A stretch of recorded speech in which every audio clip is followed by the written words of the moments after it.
हमारे प्रिय भाई बहनों को यीशु मसीह के नाम से हमारा नमस्कार और अभिनंदन। आज के बाइबल वचन के वाचन के लिए आप सबको हम स्वागत करते हैं। चलिए आज के वचन में जाने से पहले थोड़ी सी प्रार्थना करेंगे। प्यारे पिता परमेश्वर, धन्यवाद देते हैं ये भविष्यवाणी के वचन को जो पढ़कर सुनाता है वो धन्य है, और इसे सुनता है वो धन्य है, और इसे मानकर चलता है वो धन्य है। हम वचन पढ़ते हैं, लोग सुनते हैं और उसके अनुसार मनन कर कर अपने आप को हवाले कर कर उसके अनुसार चलने के लिए अपने आप को दे देते हैं। इनको भी आशीष कर यीशु मसीह के नाम से मांगते पिता, आमीन आमीन। पहला राजा 22 अध्याय। और 3 वर्ष तक अरामी और इजरायली बिना युद्ध रहे। तीसरे वर्ष में यहूदा का राजा यहोशबात इजराइल के राजा के पास गया। तब इजराइल के राजा ने अपने कर्मचारियों से कहा, क्या तुमको मालूम है कि गिलाद का रामोत हमारा है? फिर हम क्यों चुपचाप रहते और उसे आराम के राजा के हाथ से क्यों नहीं छीन लेते हैं? और उसने यहोशबात से पूछा, क्या तू मेरे संग गिलाद के रामोत से लड़ने के लिए जाएगा? यहोशबात ने इजराइल के राजा को उत्तर दिया, जैसा तो है वैसा मैं भी हूं। जैसे तेरी प्रजा है वैसे ही मेरी भी प्रजा है, और जैसे तेरे घोड़े हैं वैसे ही मेरे भी घोड़े हैं। फिर यहोशबात ने इजराइल के राजा से कहा कि आज यहोवा की इच्छा मालूम कर ले। तब इजराइल के राजा ने नबियों को, जो कोई 400 पुरुष थे, इकट्ठा करके उनसे पूछा, क्या मैं गिलाद के रामों से युद्ध करने के लिए चढ़ाई करूं वह रुका रहूं? उन्हें उत्तर दिया, चढ़ाई कर, क्योंकि प्रभु उसको राजा के हाथ में कर देगा। पर तो यहोशबात ने पूछा, क्या यहां यहोवा की और भी कोई नबी नहीं है जिससे हम पूछ लें? इजराइल के राजा ने यहोशबात से कहा, हाँ, यिमला का पुत्र मीकाया एक पुरुष है और है जिसके द्वारा हम यहोवा से पूछ सकते हैं, पर तो मैं उससे घृणा रखता हूं, क्योंकि वह मेरे विषय कल्याण की नहीं वरन हानि ही की भविष्यवाणी करता है। यहोशबात ने कहा, राजा ऐसा न कहे। तब इजराइल के राजा ने एक हाकिम को बुलवा कर कहा, यिमला के पुत्र मिकाया को फुर्ती से ले आ। इजराइल का राजा और यहूदा का राजा यहोशबात अपने अपने राज वस्त्र पहने हुए शोमरान के फाटक में एक खुले स्थान में अपने अपने सिंहासन पर विराजमान थे, और सब भविष्यद्वक्ता उनके सम्मुख भविष्यवाणी कर रहे थे। तब कनाना के पुत्र सिदकिय्याह ने लोहे के सींग बनाकर कहा, यहोवा यूं कहता है कि इनसे तो अरामियों को मारते मारते नाश कर डालेगा। और सब नबियों ने इसी आशय की भविष्यवाणी करके कहा, गिलाद के रामोत पर चढ़ाई कर और तू कृतार्थ हो, क्योंकि यहोवा उसे राजा के हाथ में कर देगा।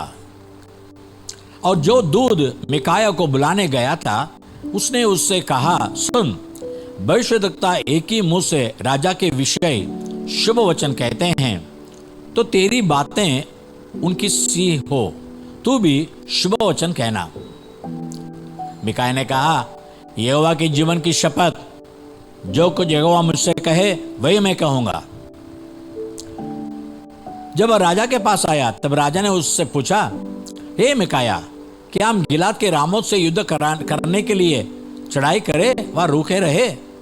उसने उसको उत्तर दिया, हाँ, चढ़ाई कर और तू कृतार्थ हो, और यहोवा उसके राजा के हाथ में कर दे। राजा ने उससे कहा, मुझे कितनी बार तुझे शपथ धराकर चिताना होगा कि तू यहोवा का स्मरण करके मुझसे सच ही कह। मिकाया ने कहा, मुझे समस्त इज़राइल बिना चरवाहे की भेड़ बकरियों की नाई पहाड़ों पर तितर पितर हो देख पड़ा, और यहोवा का एक वचन आया कि वे तो अनाथ है, अतः वे अपने अपने घर कुशल क्षेम से लौट जाए। तब इजराइल के राजा ने यहोशबात से कहा, क्या मैंने तुझसे न कहा था कि वह मेरे विषय कल्याण की नहीं हानि ही की भविष्यवाणी करेगा। मिकाया ने कहा, इस कारण तो यहोवा का यह वचन सुन, मुझे सिंहासन पर विराजमान यहोवा और उसके पास दाहिने बाएं खड़ी हुई स्वर्ग की समस्त सेना दिखाई दी है। तब यहोवा ने पूछा, आहाब को कौन ऐसा बहकाएगा कि वह गिलाद के रामों पर चढ़ाई करके खेत आए?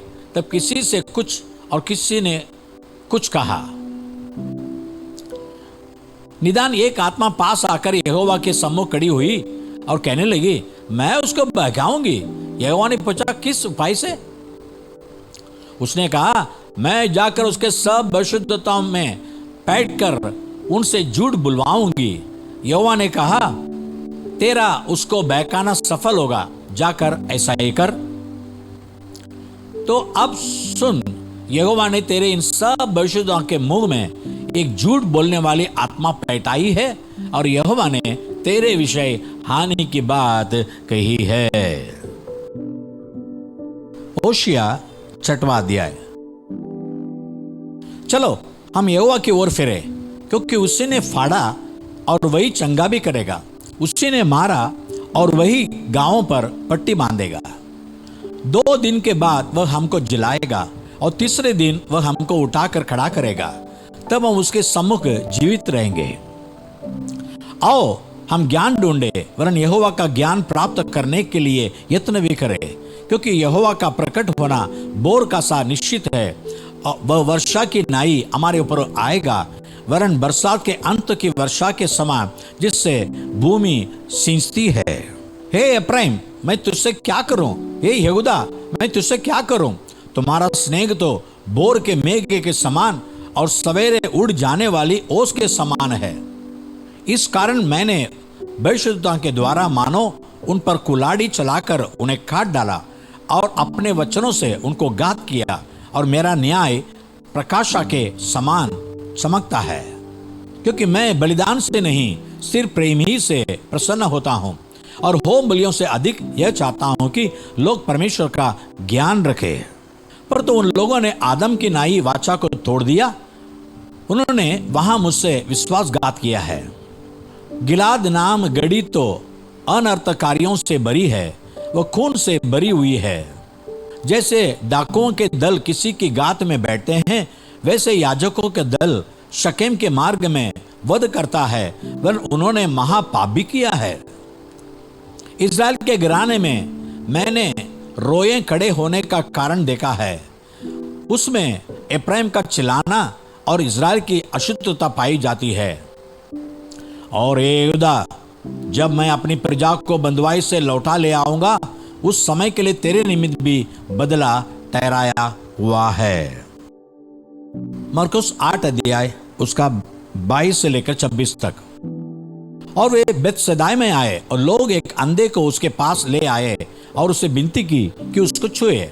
वह उस अंधे का हाथ पकड़कर उसे गांव के बाहर ले गया और उसकी आंखों में थूक कर उस पर हाथ रखे और उससे पूछा, क्या तो कुछ दिखता है? उसने आंख उठाकर कहा, मैं मनुष्य को देखता हूं, क्योंकि वे मुझे चलते हुए दिखाई देते हैं जैसे पेड़। तब उसने फिर दोबारा उसकी आंखों पर हाथ रखे और उसे ध्यान से देखा और चंगा हो गया और सब कुछ साफ साफ देखने लगा। और उसने उससे यह कहकर घर भेजा कि इस गांव के भीतर पांव भी न रखना।